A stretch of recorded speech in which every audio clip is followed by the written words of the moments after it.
Nobody believed in you. State school. Average grades. Manchester. No connections. No plan. No roadmap. Just a secondhand laptop and 4 a.m. The code didn't work. You fixed it. Still didn't work. You fixed it again. Then it ran. And you felt something nobody can give you. And nobody can take away. That bedroom. That feeling. That night. That is where a Google fellow is born. This is your entire journey. Every level. Every sacrifice. Every win. Let's begin. Level 1. The dreamer. Age 14 to 21. You decide you will work at Google. You are 14 years old. You have no idea what that means. You only know they built a search. The search that answers your questions. The questions you cannot ask anyone. Your school is a state comprehensive in Salford. The CS teacher knows basic HTML. Nothing beyond that. Your dad drives delivery lorries for a living. He does not understand your code. But he never tells you to stop. That is how he shows support. Your mom tells everyone at family dinners. Her son is going to work in tech. She says it with complete certainty. That certainty terrifies and motivates you equally. You learn Python from YouTube. You build small things alone. A calculator. A quiz. A weather app. Each one teaches you the same lesson. The bug is never in the code. The bug is in your thinking. You fix your thinking again and again. You get into a computer science program. Imperial College London. Your dad drives you on day 1. He sits in the car quietly. Then he says 3 words. Go be something. That is the full speech. You carry it for 20 years. Level 2. The Intern. Age 21. You land a Google internship. London office first. Then Mountain View. The summer placement program. 12 weeks.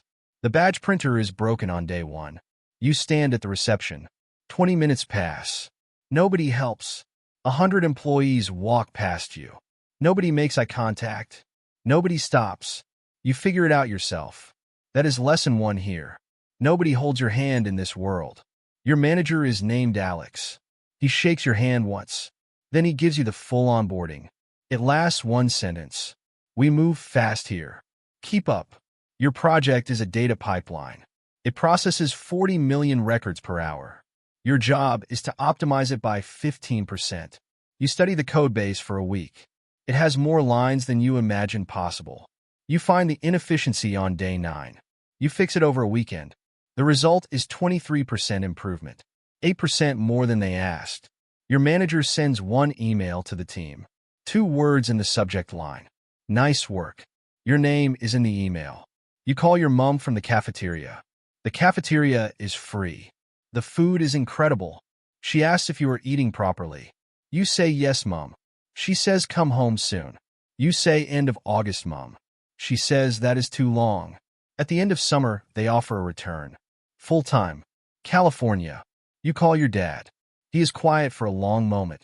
Then he says 2 words. I knew. Level 3. The new hire. Age 22 to 24. You are 22 and San Francisco is expensive.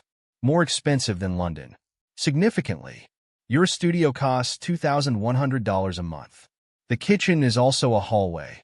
The window looks at another window. You are in L3 now. The bottom rung at Google. The code base has 2 billion lines. 2 billion.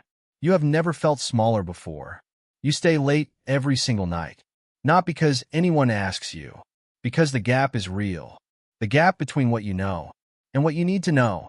You get your first code review. A senior engineer named Priya. She leaves 14 comments on 40 lines. Every comment is correct. Every comment lands like a small sting. You fix everything overnight. You resubmit at 6 in the morning. She merges it without a word. That silence is the highest praise here. You learn to read silence as approval. Your flatmate is a product manager at Stripe. Her name is Sophie. From Bristol originally. She moved to San Francisco 2 years ago. She knows the city. You know the code. You trade knowledge over bad coffee. She teaches you San Francisco. You teach her to think in systems. Your first feature ships 6 months in. 3 lines of code. 1 new signal in search ranking. It goes live on a Tuesday afternoon. By Wednesday, it is influencing 4.9 billion searches per day. You sit at your desk quietly. You look at the dashboard number. Nobody knows you wrote it. Your name is nowhere on it. The feature just works. That is the lesson at this level. The work is the thing, not the recognition. Learning this early saves your career. Level 4. The Builder, age 24 to 27. You are promoted to L4 at 24. Google calls it Software Engineer 2. Now you own features, not tasks. That difference is enormous. A task is handed to you. A feature is yours completely. Design, build, launch, measure. Your first independent project is maps, route time estimation improvement, a machine learning model. You work with a product manager named James, a designer named Elena, a data scientist named Chun. Chun knows things you have never encountered. He teaches by asking questions, not by giving answers. That is how the best people teach. The feature launches on a Thursday. By Friday, the numbers are in. Arrival time accuracy improved by 11%. Across hundreds of millions of route requests per day. You think about your dad on the M62 at 6 a.m., estimating when he will arrive, telling his dispatcher over the radio. You open WhatsApp. You send him a screenshot of the dashboard. He replies 2 hours later. One thumbs up emoji. One emoji. It is enough. You also have a colleague named David.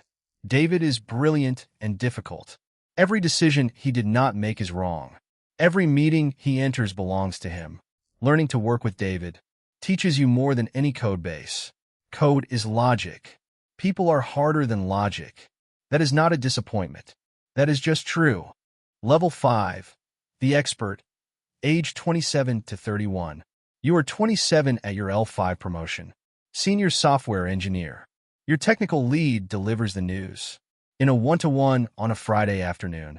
Then she says something honest. L5 is where most engineers stay, not because they fail, because mastery here is genuinely valuable. The path beyond requires something different. You think about that for a month. You lead your first major project, a complete rebuild of Google's notification system. 18 billion notifications per day. Every Android, every iOS device, every country, including the UK, including Germany, including France. The systems you build now have no borders. The old system is 8 years old.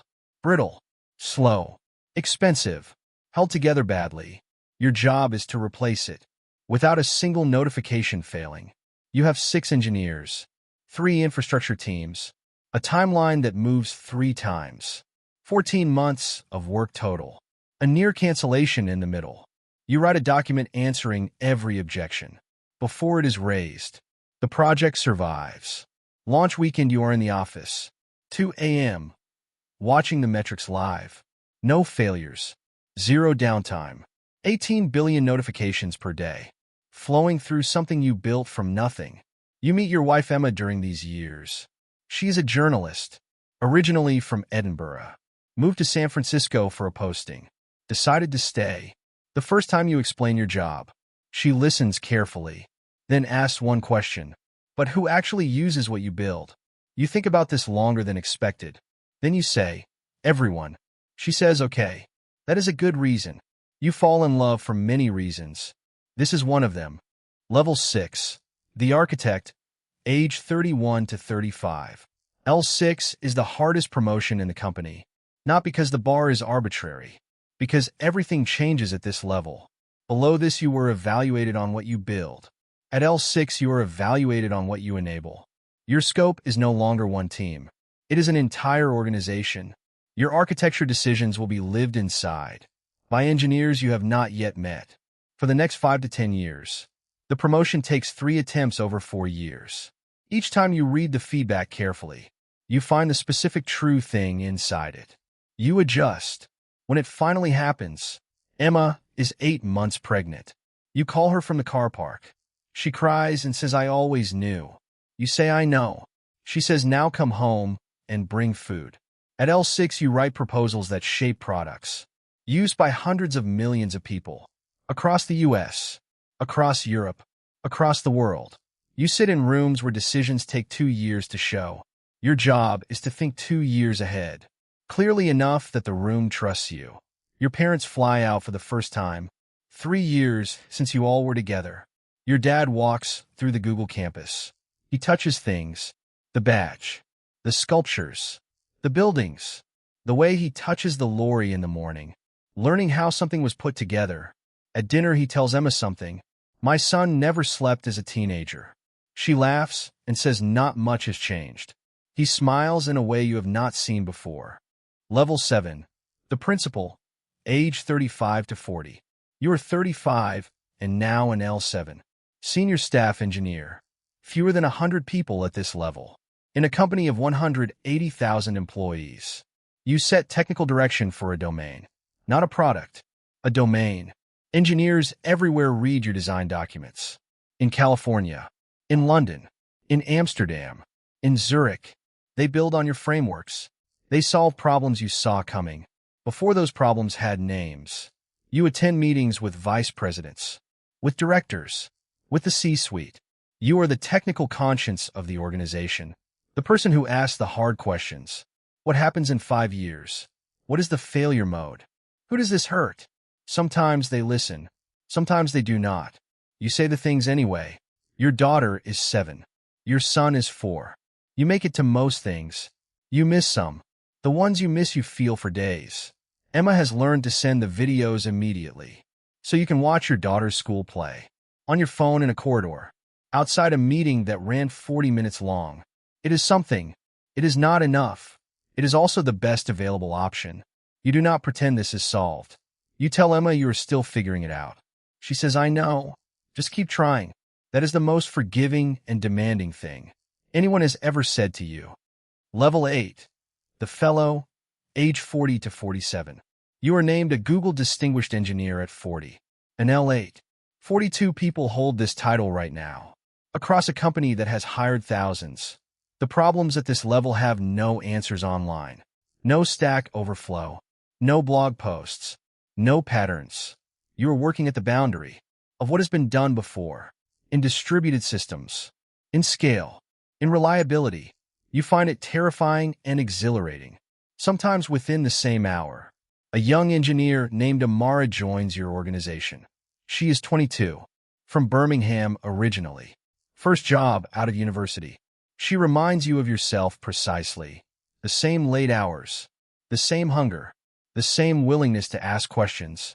That reveal what she does not know. That is always the mark of intelligence. Not its absence. You take her for coffee. You tell her things nobody told you at 22. She nods at some of it.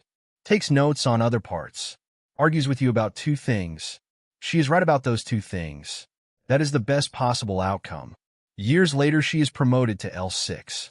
She sends you one message. I couldn't have done this without those early conversations. You read it several times. Then you close the laptop. You sit quietly for a moment. Level 9. The legend, age 47 plus. You are named a Google Fellow at 47. An L10. Fewer than 30 people have ever held this title.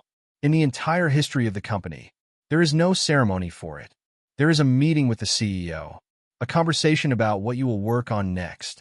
The answer is the one you have carried for years.